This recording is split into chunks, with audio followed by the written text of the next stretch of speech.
Hello everyone. आज की video में हम देखेंगे बिहार स्टेट 2023। आज हम इकोनॉमिक्स पेपर 2 का प्रैक्टिस सेट 6 करेंगे। इससे पहले हमने ऑलरेडी 5 प्रैक्टिस सेट कर रखा हुआ है। आपने अगर वो प्रैक्टिस सेट नहीं देखा है तो आप जाकर वीडियो के प्लेलिस्ट में चेकआउट कर सकते हैं। ये सारे सवाल आपके एग्जाम में पूछे हुए सवाल हैं, इसलिए एक भी क्वेश्चन बिना स्किप किए वीडियो का अंत तक जरूर देखिएगा। अगर आपने अभी तक इस चैनल को सब्सक्राइब नहीं किया तो प्लीज़ चैनल को सब्सक्राइब कीजिए और अपने दोस्तों के साथ जरूर शेयर कीजिएगा। चलिए शुरू करते हैं आज का पहला क्वेश्चन। पहला क्वेश्चन है, अंत्योदय योजना किस लिए है? आपको बताना है अंत्योदय योजना किस लिए शुरू किया गया था। ऑप्शन है पद दलित के उत्थान के लिए, ऑप्शन बी है निर्धनों से निर्धनतम की सहायता के लिए, ऑप्शन सी है अन्य पिछड़ी जातियों में उत्थान के लिए, या इनमें से सभी। तो आप याद रखिएगा 25 दिसंबर 2000 को प्रधानमंत्री अटल बिहारी वाजपेयी ने अपने 76 जन्मदिन के अवसर पर अंत्योदय योजना का स्टार्ट किया था। इसका राइट आंसर आपका ऑप्शन बी हो जाएगा। निर्धनता की सहायता के लिए आपका अंत्योदय का योजना शुरू किया गया था। राइट आंसर बी हो जाएगा।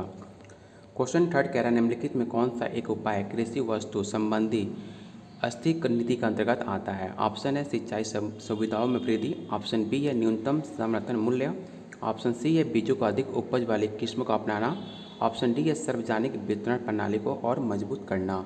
इसका राइट आंसर आपका ऑप्शन बी हो जाएगा, न्यूनतम समर्थन मूल्य। क्वेश्चन फोर कह रहा है, जब श्रम की सीमांत उत्पादिता रेंज में शून्य या ऋणात्मक होती है तो उस पोजीशन को क्या होती है? ऑप्शन है संरचनात्मक बेरोजगारी, ऑप्शन बी है चक्रीय बेरोजगारी, ऑप्शन सी है अनैच्छिक बेरोजगारी, ऑप्शन डी है प्रत्यक्ष बेरोजगारी। तो प्रश्न बेरोजगारी विशेषता आपके अल्प विकसित देशों में कृषि क्षेत्रों में पाई जाती है। राइट आंसर आपका ऑप्शन डी हो जाएगा। क्वेश्चन फिफ्थ कह रहा है, भारत में राष्ट्रीय आय का मुख्य स्रोत क्या है? प्राथमिक स्रोत, या द्वितीयक क्षेत्र, या आपका तृतीय क्षेत्र, या आपका विदेशी क्षेत्र। इसका राइट आंसर आपका हो जाएगा ऑप्शन सी, तृतीयक क्षेत्र आपका राइट आंसर होगा। किसी एक वर्ष के देश के उत्पादन में संसाधनों में जो उत्पादन किया जाता है उसे राष्ट्रीय आय कहा जाता है। राइट आंसर आपका ऑप्शन सी होगा। क्वेश्चन सिक्स कह रहा है, सरकार द्वारा की गई अंतरण अधियाज्ञा निवल नेट घरेलू उत्पाद में शामिल क्या नहीं किया जाता है? तो ऑप्शन डी आपका राइट आंसर हो जाएगा। इन राशियों में अधियाज्ञा के बदले किन्हीं वस्तुओं और सेवाओं में तदनुरूप उत्पादन नहीं होता है। राइट आंसर आपका डी हो जाएगा। क्वेश्चन सेवन कह रहा है, निम्नलिखित में शुद्ध समीकरण कौन सा है? आपको बताना है कि इनमें से कौन सा शुद्ध समीकरण है। तो आप इसे याद रखिएगा, व्यय अवधि के आधार पर जीएनपी की गणना करते समय खुली अर्थव्यवस्था अथवा 4 क्षेत्रीय मंडल में निम्न समीकरण प्राप्त होती है। तो आपका G N P is equal to C plus I plus G plus X minus M होता है। राइट आंसर आपका डी हो जाएगा। क्वेश्चन 8 कह रहा है, जनसंख्या विस्फोट की पोजीशन कब होता है? जन्म दर घटती है, या आपका मृत्यु दर घटती है, या आपका जन्म दर और मृत्यु दर का अंतर घट जाता है, या ऑप्शन डी जन्म दर और मृत्यु दर का अंतर बढ़ जाता है। इसका राइट आंसर आपका ऑप्शन डी हो जाएगा। क्वेश्चन 9 कह रहा है, भारत में जनसंख्या वृद्धि की दृष्टि से महान विभाजक वर्ष कौन सा है? ऑप्शन है 1911, 1921, 1931, या आपका 1951। तब भारत में जनसंख्या वृद्धि की दृष्टि से महान विभाजक वर्ष 1921 में कहा जाता है, क्योंकि इस वर्ष में जनगणना में जनसंख्या की ऋणात्मक वृद्धि दर्ज की गई थी। राइट आंसर आपका 1921 हो जाएगा।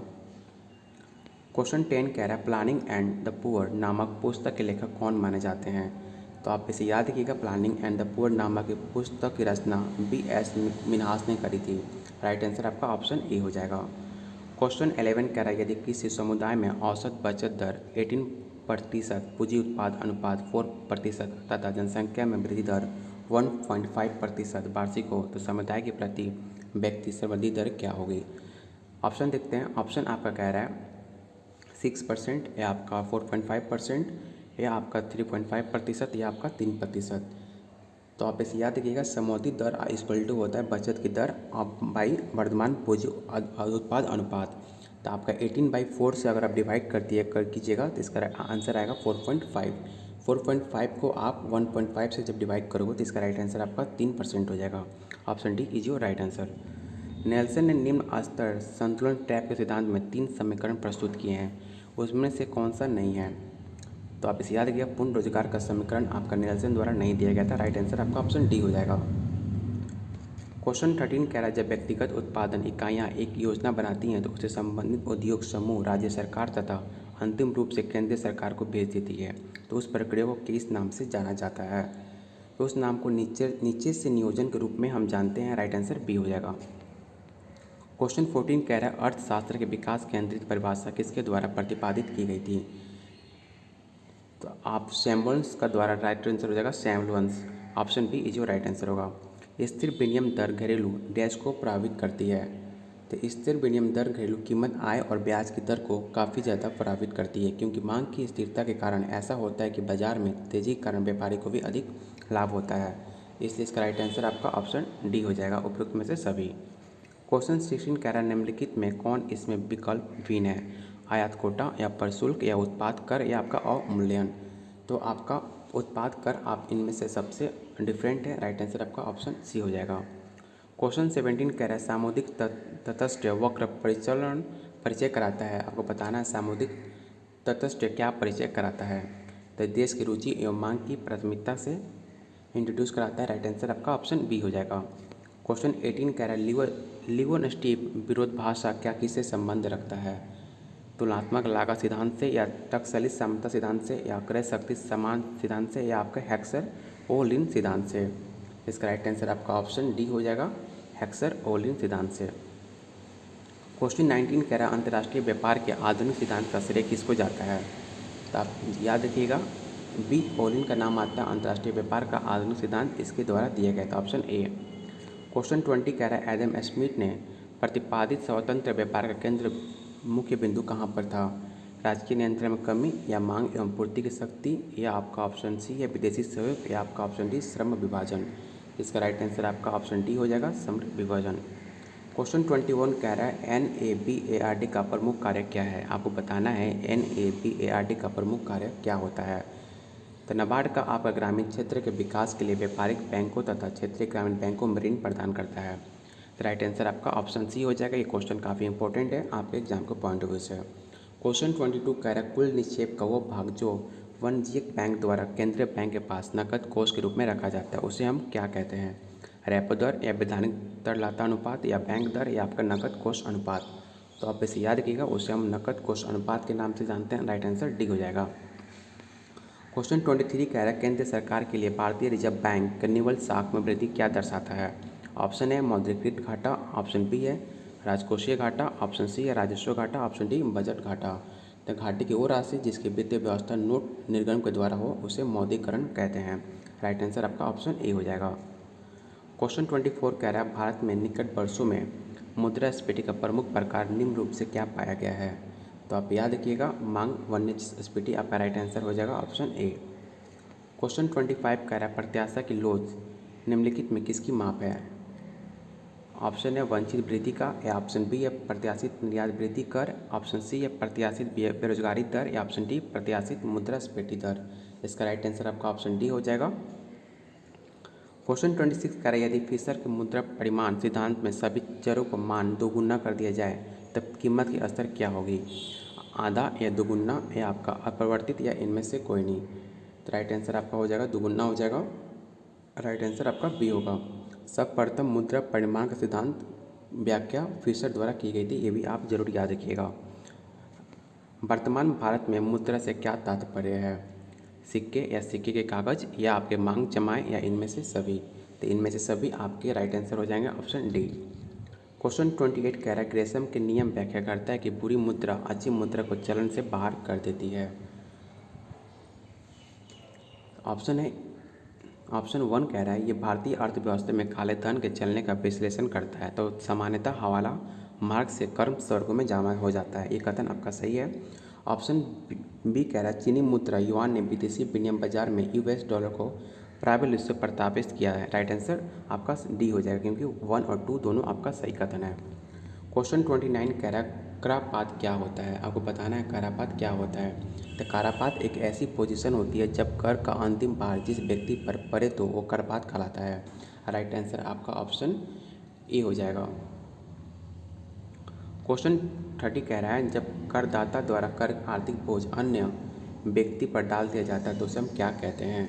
जब करदाता द्वारा कर का आर्थिक बोझ अन्य व्यक्ति पर डाल दिया जाए तो उसे हम कराधान के रूप में जानते हैं। तो इसका राइट आंसर आपका ऑप्शन बी हो जाएगा।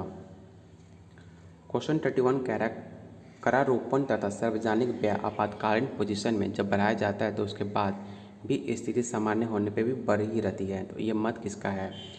ये मत आपका वेगनर का मत है कि करारोपण का सार्वजनिक तथा व्यय आपातकालीन में स्थिति तब बढ़ाया जाता है उसके बाद भी स्थिति सामान्य होने पर भी बढ़ जाती है।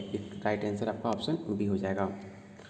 क्वेश्चन 32 कह रहा निम्न में कौन राजकोषीय नीति का उद्देश्य नहीं है? आपको बताना कि इनमें कौन सा राजकोषीय नीति का उद्देश्य आपको नहीं है।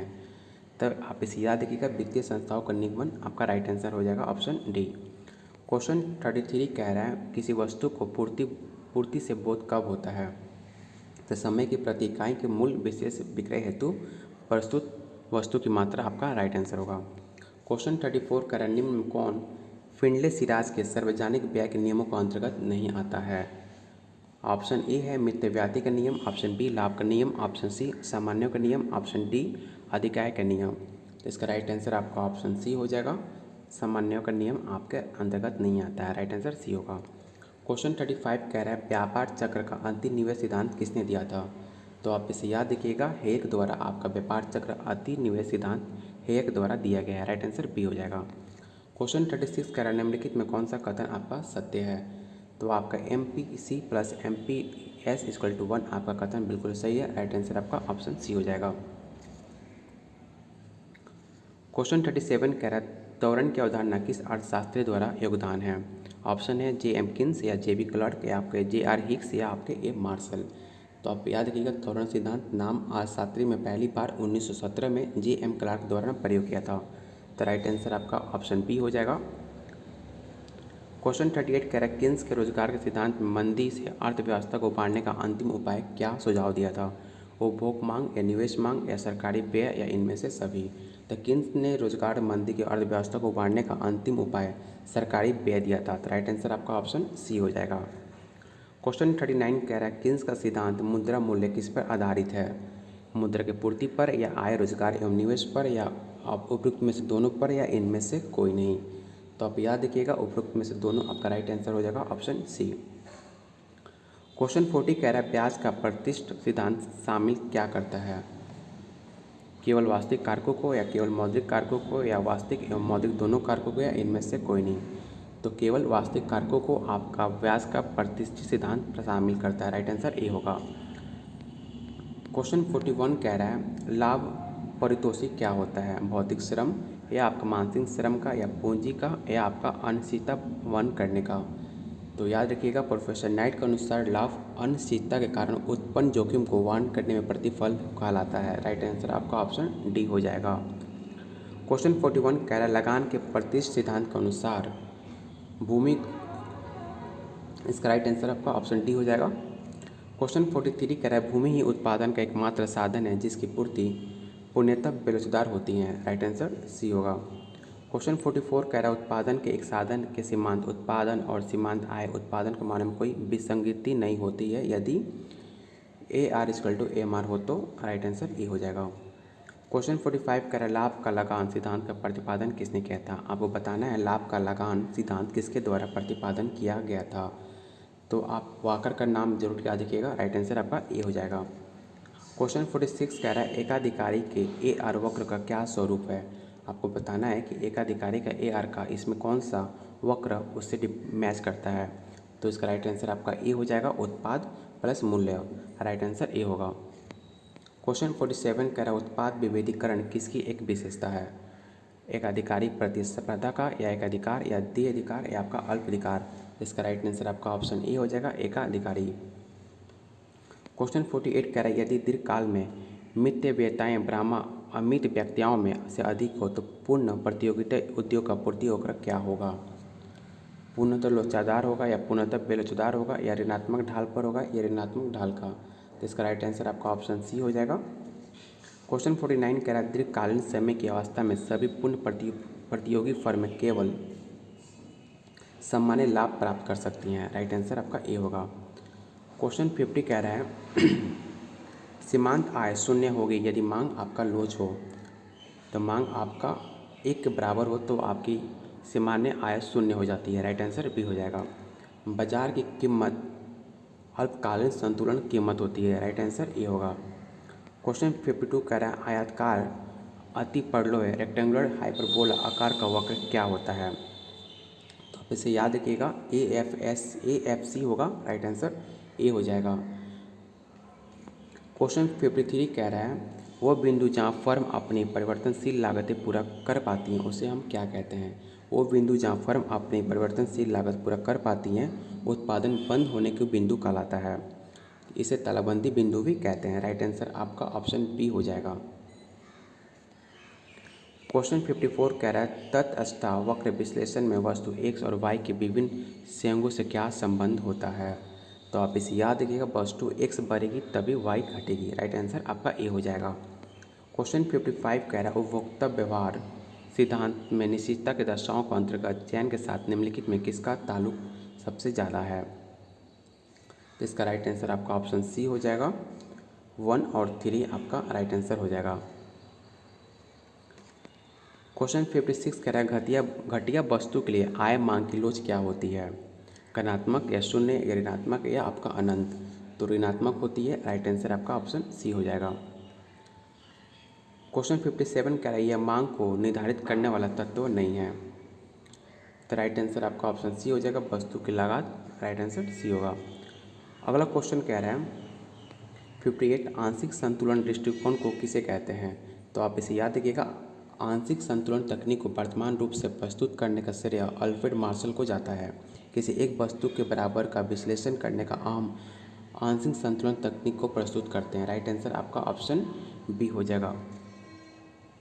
क्वेश्चन 59 कह रहा है निम्नलिखित में किसे अर्थव्यवस्था में धन माना जाता है? सूर्य की किरणें या माँ की मातृत्व या एक पेड़ की छाया या ऑप्शन डी आभूषण?